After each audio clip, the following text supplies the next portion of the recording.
Suolaa tuli sinne. Kommentaattori tuli aisoihin, niin ruoavalmistuksesta saattaa jotain tullakin. Ja siinä on ammattimies asialla.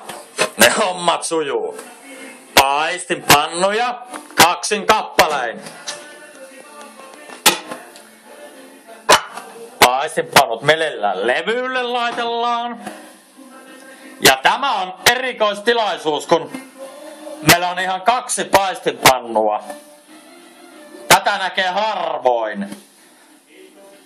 Levyyn voisi tietysti laittaa päälle, niin se liha kypsyisi nopeammin siinä, että ei tarvitse odotella, että liha kypsyy itsestään. Näin laitetaan levy päälle. Hienoa. Sitten, otetaanko, suolaa me lisättiin jo. Otetaanko me perunoita, vai mitä kokki on mieltä? Olisiko meillä perunoita? Ketäs se perunoita kannattaa? Otetaan Aukosta omista perunoita. Laittaa niitä perunoita sinne perunan keitosveteen. Otetaan nytten perunoita. Mut vittu! No. Meillä ei ole jääkaapissa yläosastolla perunoita. Missäs meillä on perunat? Lähdetäänhän tutkimaan. Täältä löytyi Alepan muovikassi. Mitäs sieltä löytyy? Sieltä löytyy ruskea riisikastike. Kastike. Tyhmempikin osaa tehdä. Sitten 2 kiloa perunoita. Ne heitetään tonne seinälle. Sitten tutkitaan lisäkassia. Kassista löytyi, tällä kertaa ei ollut hassista, mutta kassista löytyi ekstra lenkkiä. Alepassa tarjouksessa 69 senttiä paketti. Tänään pröystäilimme ja ostimme 2 pakettia. Muovipussi laitetaan sinne. Juhlabileet. Sitten Ja kaljat.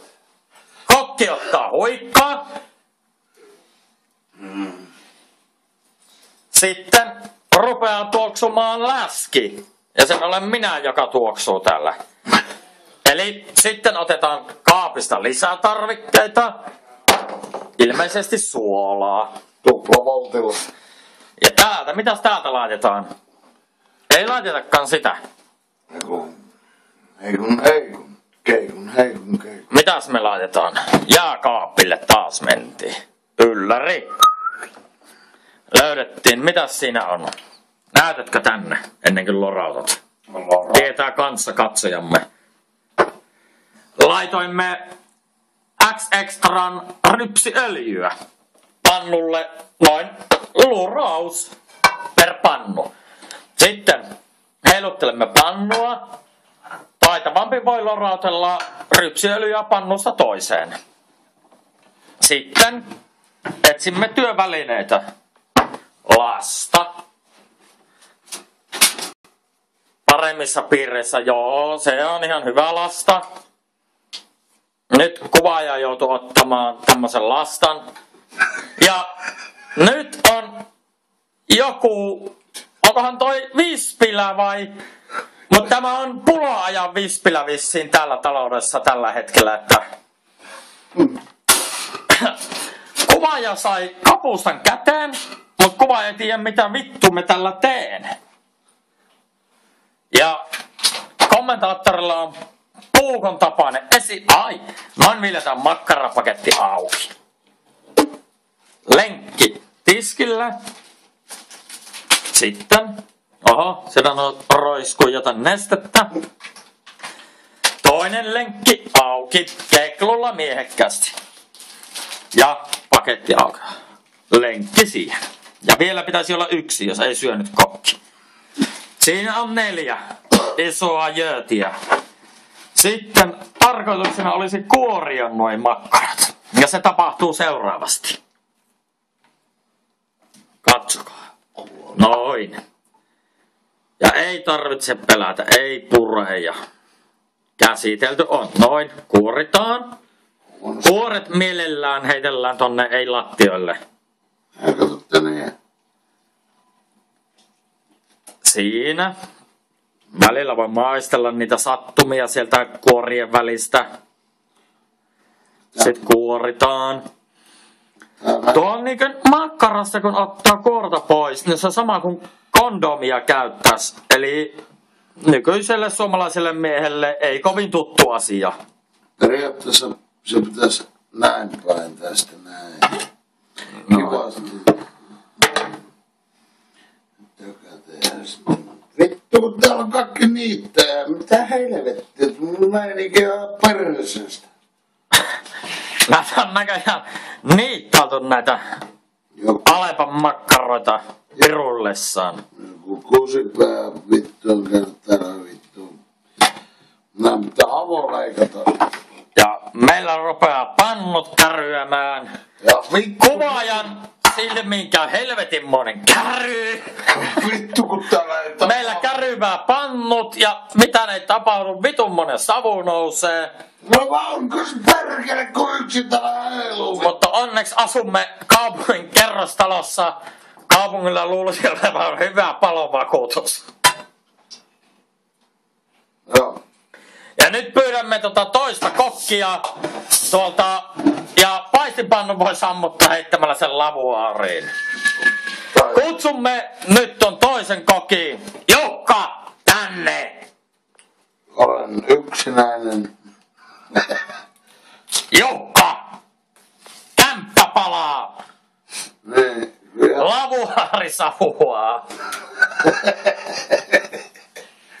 Ja levyt ja kaikki. Ja levyt huutaa armoa. Hoosianna sanoo. Ja näin pilkomme loppulenkin.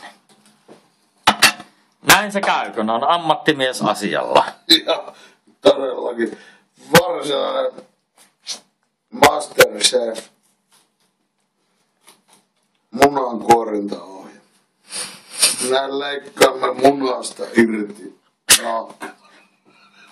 Ja siinä meillä on 4 valmista lenkkimakkaraa.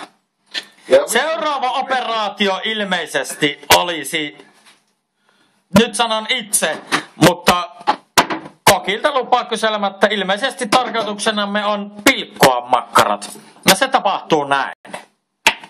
Munan poikki. Vittu vaiken silmät. Ja naama. No, minkälaiseksi piirteeksi vedet? Näitä tommosia. Näin. Siinä on hyvää pötköä. Hyvän kokoista. Kohan se suuhun mahtuu ja Suuhun mahtuu palasi. pannulle. Mitäpä sitä pilkkamaakaan toisaalta. Mutta tänään ollaan vähän paremmissa piireissä, niin pilkotaan lenkki. Joo. Tän koko... Katsokaa nyt tarkasti, miten se käytännössä tapahtuu. No, tää on. Tämä on helppo, mutta kannattaa varoa sormia.